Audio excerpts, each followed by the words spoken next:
ആ സംഭവം പറഞ്ഞ് അവസാനിപ്പിക്കുന്നത് എങ്ങനെയാണ്? ജോബിന് അവസാനത്തെ ജോബിന്റെ പുസ്തകത്തിന്റെ അധ്യായം പറയുന്നുണ്ട്, ജോബിന് നഷ്ടപ്പെട്ടതെല്ലാം അവൻ 10 മടങ്ങായി നഷ്ടപ്പെട്ടതൊക്കെ ഇരട്ടിയായിട്ട് തിരിച്ചു കിട്ടി. പ്രിയപ്പെട്ടവരെ, ദൈവസ്നേഹത്തിന്റെ മീതെ നിന്റെ ജീവിതത്തിൽ നീ ബലപ്പെടുത്തി മുന്നോട്ട് പോകുമ്പോ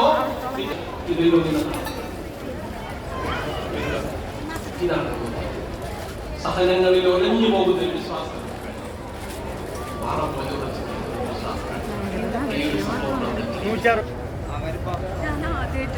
ശ്രുതിയുടെ ജീവിതത്തിന് ആ ഫാമിലിക്ക് ഒരു കഥയുണ്ട്. ശ്രുതിയുടെ അപ്പൻ 2000 ആദ്യത്തിൽ ശസ്ത്രക്രിയയെ തുടർന്ന് മരണപ്പെട്ടു പോയതാണ്. അമ്മയുണ്ട്, 2 മക്കളുണ്ട്. നനച്ചിരിക്കാത്ത ഒരു പ്രഭാതത്തിൽ വൈധവ്യത്തിലേക്ക് വരുന്നു നിൽക്കുന്ന ഒരു അമ്മയുടെ ജീവിതത്തിന്റെ ആദികൾ മുന്നോട്ടുള്ള ജീവിതത്തിനെ കുറിച്ചുള്ള ആശങ്കകളുടെ മീതെ ഈ അമ്മ ഇങ്ങനെ മുന്നോട്ട് പോകുകയാണ്. ഈ അമ്മയ്ക്ക് കൊച്ചിൻ പോർട്ട് ട്രസ്റ്റിൽ ജോലി ഉണ്ടായി. അങ്ങനെ ആ ജോലി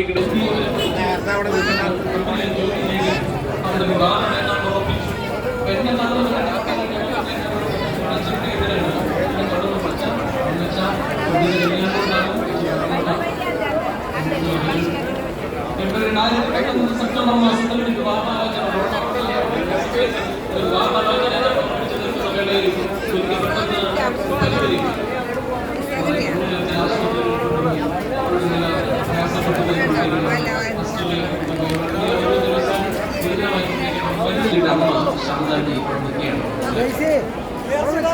എനിക്ക് നല്ല ഉറപ്പുണ്ട്, 1000 സങ്കടത്തിന്റെ തീക്കടലിങ്ങനെ നേരത്തെ ജീവിതത്തിന്റെ സ്വപ്നങ്ങളൊക്കെ വെള്ളം ഇങ്ങനെ കയ്യിൽ നിന്ന് ഊർന്നിറങ്ങുന്നത് പോലെ നഷ്ടപ്പെട്ടു പോയ ഒരു അമ്മയുടെ മുന്നിലേക്കാണ് ഞാൻ ചെല്ലുന്നത്. ഞാൻ എന്ത് പറഞ്ഞ് ആശ്വസിപ്പിക്കും,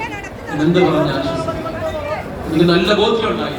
മനുഷ്യർക്ക് പറയാവുന്ന ഒരാശ്വാസത്തിന്റെ വാക്കുകൊണ്ട് പോലും അഗാധമായ സഹനാനുഭവത്തിന്റെ തീ നോക്കുന്ന ഇപ്പൊ എല്ലാവരും പോയി, ഞാനും ഈശോയും മാത്രമേ വീട്ടിലുള്ളൂ.